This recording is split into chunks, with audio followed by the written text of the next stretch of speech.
মুহাম্মদ সাল্লাল্লাহু আলাইহি সাল্লাম বললেন, যাই হোক আমি এবার যাব ওমরের বাড়ির কাছে। আওয়াজ দিয়ে বলেন না সুবহানাল্লাহ।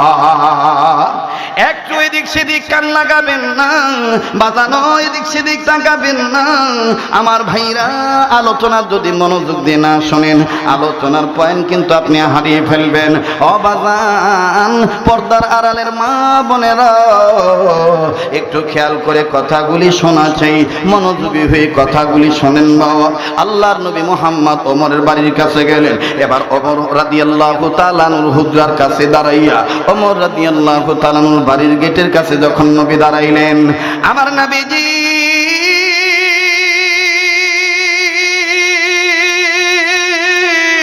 ওমরের বাড়িতে যাওয়ার আগে ওমরের ঘর থেকে কোরআন তেলাওয়াতের আওয়াজ ভেসে আসে। আল্লাহর নবী নবী মুহাম্মদ সাল্লাল্লাহু আলাইহি সাল্লাম ডাক দিয়ে বললেন, আল্লাহ গো, বন্ধু আবু বকর কোরআন পড়তেছেন আস্তে আস্তে, যার আওয়াজ একেবারেই কম, কিন্তু এই বেটা দেখি আলাদা, অনেক দূর থেকে কেমন জানি কোরআন তেলাওয়াতের আওয়াজ শোনা যায়। যেই তো দেখি এটাকে তেলাওয়াত করে। ও বাজান, আল্লাহর নবী মুহাম্মদ ওমরের বাড়ির কাছে গেলেন, যাইয়া দেখতে পারতেছেন হযরত ওমর জোরে জোরে কোরআন তেলাওয়াত করেন। একদিন বললেন, মালিক,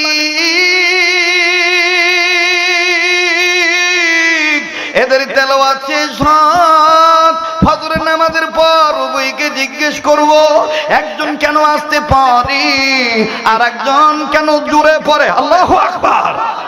একজন কেন আসতে পারে আর একজন কেন জোরে জোরে পড়ে। মুসলমান ভাইরা আমার, গভীর মনোযোগী হয়ে শোনা চাই।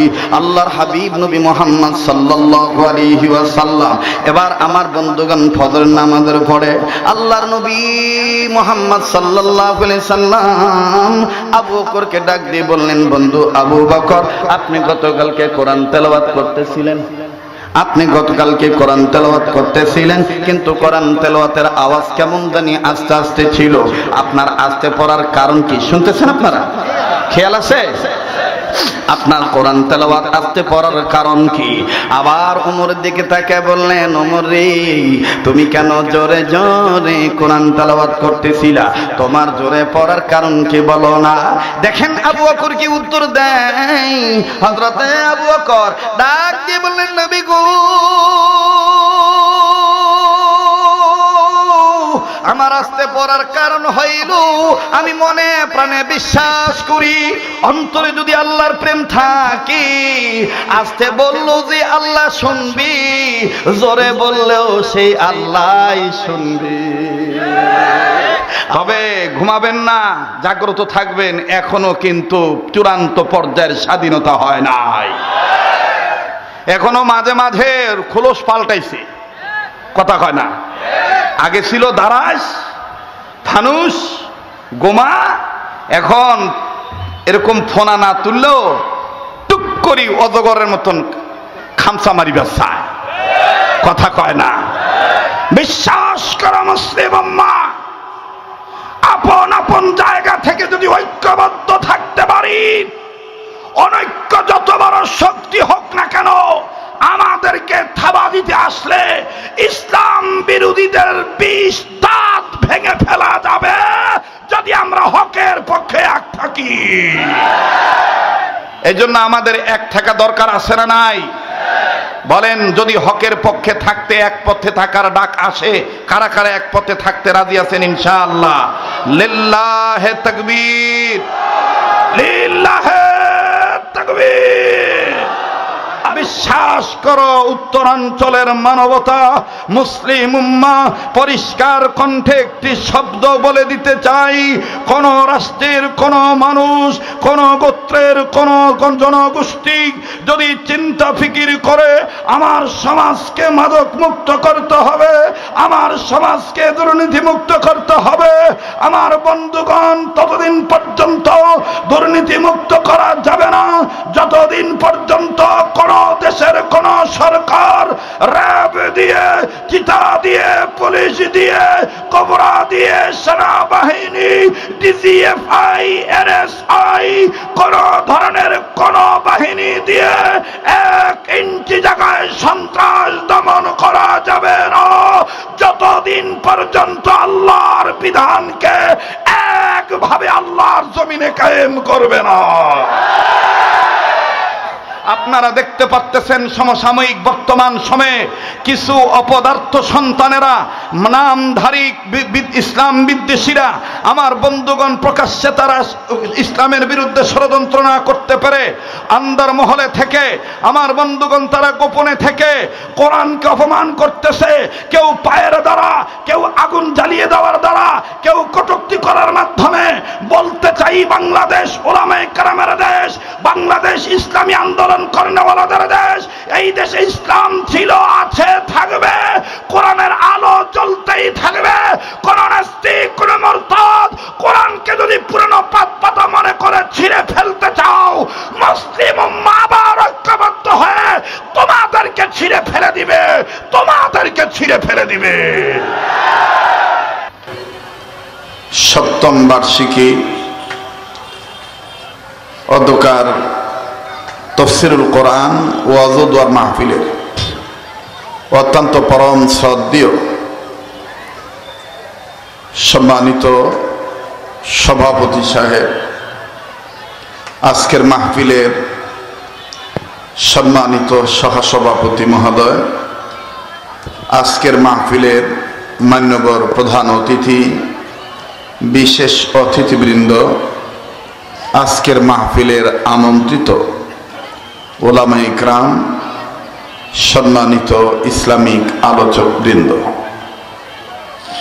দূর দূরান্ত থেকে আগত সমাগত দিনদার, ইমানদার, ইসলাম প্রিয় যুবক ভাইরা, বাবার বয়সী মুরব্বীরা, পর্দার অন্তরালে পরম শ্রদ্ধেয়া পর্দানিসীন আমার মা ও বোনেরা,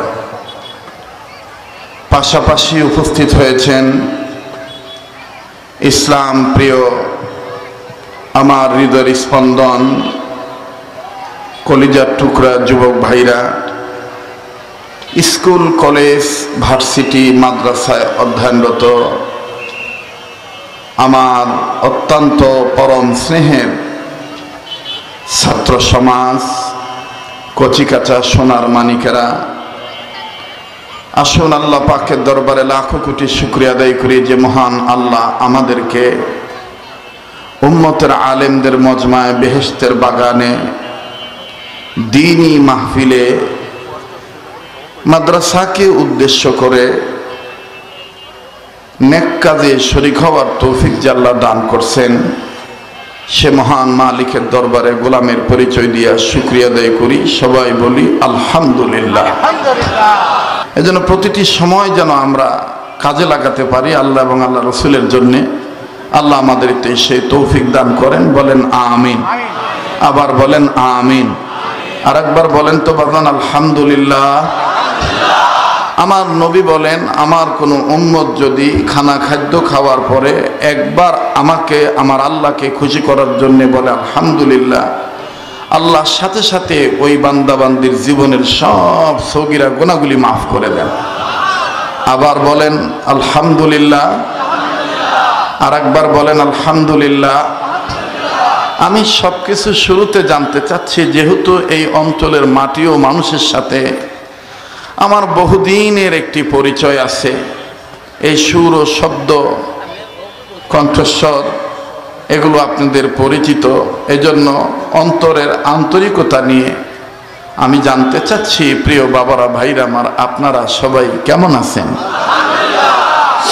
অধিক না দেখেন, এরা মিডিয়াওয়ালারা মিডিয়াদের কাজ করুক, কারণ দেশ এখন সব দিকে আপডেট। কথা কন ঠিক কিনা?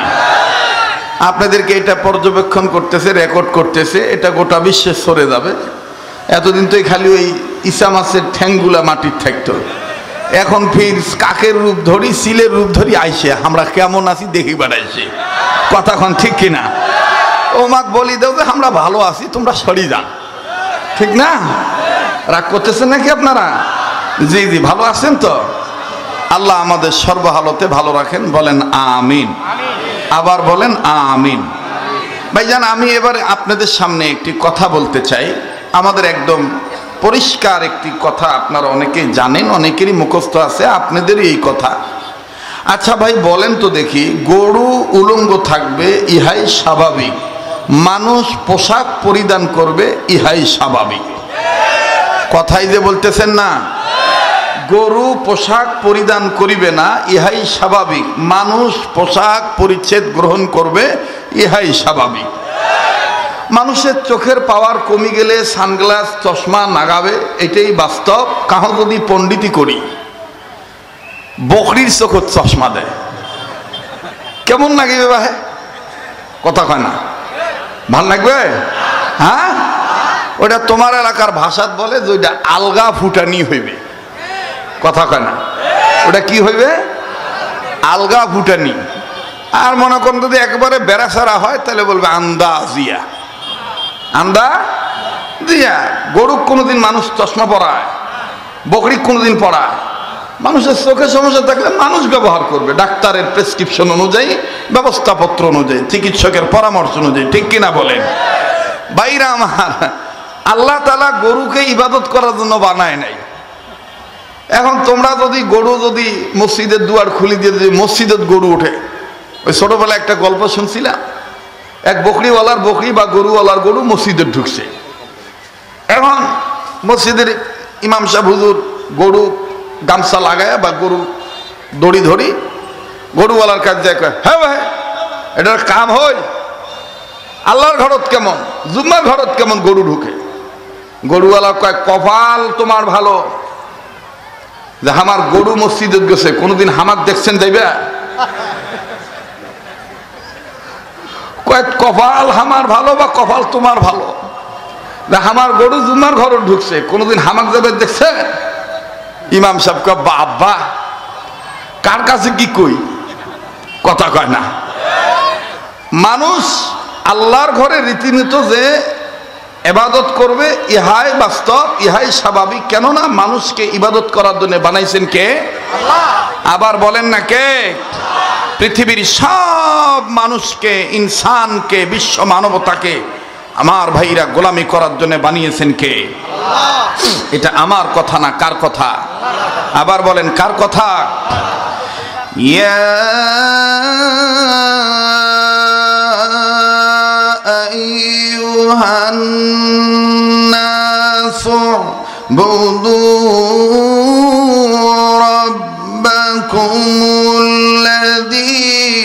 খালাকাকুম ওয়াল্লাযীনা মিন قبلكم لعلكم تتقون।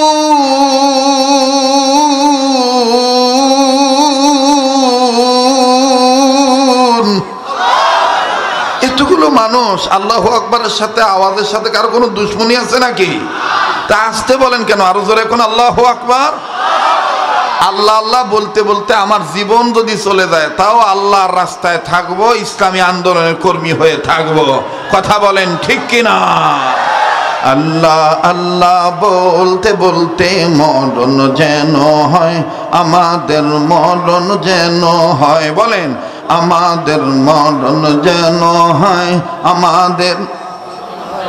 ও ইপিজেটের ভাইরা, সৈয়দপুরের বাবারা, শিমুলতলার বাবারা, ঢেলাপীরের বাবারা, নীলফামারীর বাবারা, ভাইরা, এ দেশ তো ইসলামী আন্দোলন ওয়ালাদের দেশ। কথা বলেন ঠিক কিনা? তাহলে ইসলামী আন্দোলনের পক্ষে আওয়াজ আসতে হবে না জোরা হবে? ইসলামের পক্ষে মুসলমান হিসাবে আমরা মরতে চাই। রাজি আছি না ভাই? আমাদের মরণ যেন হয় আমাদের। না আওয়াজ হইতেছে না। দেখেন তো কে কে কথা বলে না। যে কথা বলবে না মনে করবেন ভিতরে ঝামেলা আছে। আমাদের মরণ যেন হয় আমাদের। সামনের ভাইরা চুপ থাকেন, দেখি ইসলামের পক্ষে মরতে হবে এটা কারা কারা চায়? একটু সামনের ভাইরা চুপ থাকেন, পিছনের ভাইরা একটু জোরে কোন তো আল্লাহু আকবার। এবার দেখি পিছন থেকে আওয়াজ আসে কি আসে না? আমাদের মরণ যেন হয় আমাদের। হ্যাঁ ভাই তোমরা তো ঠকি গেলেন, আমরা একটু জিতে গেল। কেমন হইল? তোমরা আমার সামনে তো আছেন, এই স্যাংড়া কি খাইস রে তুই, চশমাওয়ালা স্যাংড়ারা এমনভাবে হা করছো মোর চোখ কেন তোর গাছির ভিতর যাচ্ছে, ছোট করে আউ কর, ঠিক না? এমন করে খাবো। এই সমাজে, মানুষের সমাজে খাইতে গেলে একটু লুকোচুরি ভাবে খাইতে হয়, এরকম করে খাইতে হয়। এটার একটা ভদ্রতা, কথা কন ঠিক কিনা? সবাই এবার পিছনের বাইরে আর একবার, সামনের বাইরে চুপ থাকেন। আমাদের মরণ যেন হয় আমাদের, এবার পিছনের বাইরা চুপ থাকেন, সামনের বাইরা আমাদের মরণ যেন হয় আমাদের, আমাদের মরণ যেন হয় আমাদের, আর একবার আমাদের মরণ যেন হয় আমাদের। আল্লাহ আল্লাহ বলতে বলতে, নবীর প্রেমে চলতে চলতে, আল্লাহ আল্লাহ বলতে বলতে, নবীর প্রেমে চলতে চলতে, মরণ যেন হয় আমাদের। আবার আমাদের মরণ যেন হয় আমাদের। দিনের পথে চলতে গিয়ে, দিনের পথে চলতে গিয়ে, হকের কথা বলতে গিয়ে, দিনের পথে চলতে গিয়ে, হকের কথা বলতে গিয়ে, মুমিন